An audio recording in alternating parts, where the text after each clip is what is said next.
ಚಾನಲ್ಗೆ ಸ್ವಾಗತ. ಎಲ್ಲರಿಗೂ ನಮಸ್ಕಾರಗಳನ್ನು ತಿಳಿಸುತ್ತಾ ಪಾಠ 4 ಸಸ್ಯಗಳನ್ನು ತಿಳಿದು ಅಭ್ಯಾಸಗಳು. ಈ ಕೆಳಗಿನ ಹೇಳಿಕೆಗಳನ್ನು ಸರಿಪಡಿಸಿ ನಿಮ್ಮ ನೋಟ್ ಪುಸ್ತಕದಲ್ಲಿ ಬರೆಯಿರಿ ಎಂದಿದ್ದಾರೆ. ಮಣ್ಣಿನಲ್ಲಿರುವ ನೀರು ಮತ್ತು ಖನಿಜಗಳನ್ನು ಕಾಂಡ ಹೀರುತ್ತದೆ ಎಂದಿದ್ದಾರೆ. ಬೇರಿನಲ್ಲಿರುವ ನೀರು ಮತ್ತು ಖನಿಜಗಳನ್ನು ಕಾಂಡ ಹೀರುತ್ತದೆ. ಹೌದು. ಬೆರಳುಗಳು ಸಸ್ಯವನ್ನು ನೇರವಾಗಿ ನಿಲ್ಲುವಂತೆ ಮಾಡುತ್ತದೆ. ಕಾಂಡವು ಎಲೆಗಳಿಗೆ ನೀರನ್ನು ಸಾಗಿಸುತ್ತದೆ. ಹೀಗೆ ಇಲ್ಲಿ ಎಲ್ಲ ಪ್ರಶ್ನೆ ಉತ್ತರಗಳನ್ನು ಬರೆಯಲಾಗಿದೆ. ಆದರೆ ನಾವು ಸರಿಯಾದ ಉತ್ತರವನ್ನು ಕೂಡ ಇಲ್ಲಿ ಬರೆಯಲಾಗಿದೆ. ಬೇರಿನಲ್ಲಿ ನೀರು ಮತ್ತು ಖನಿಜಗಳನ್ನು ಕಾಂಡ ಹೀರುತ್ತದೆ. ಹೌದು ತಾನೆ.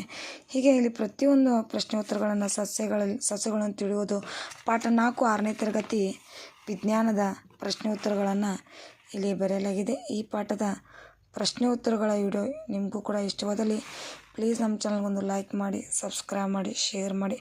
ಹಾಗೆ ಫಸ್ಟ್ ಟೈಮ್ ನೋಡ್ತಾ ಇದ್ದರೆ ಪ್ಲೀಸ್ ಸಬ್ಸ್ಕ್ರೈಬ್ ಮಾಡ್ಕೊಂಡು ನೋಡಿ. Thank you. ಧನ್ಯವಾದಗಳು.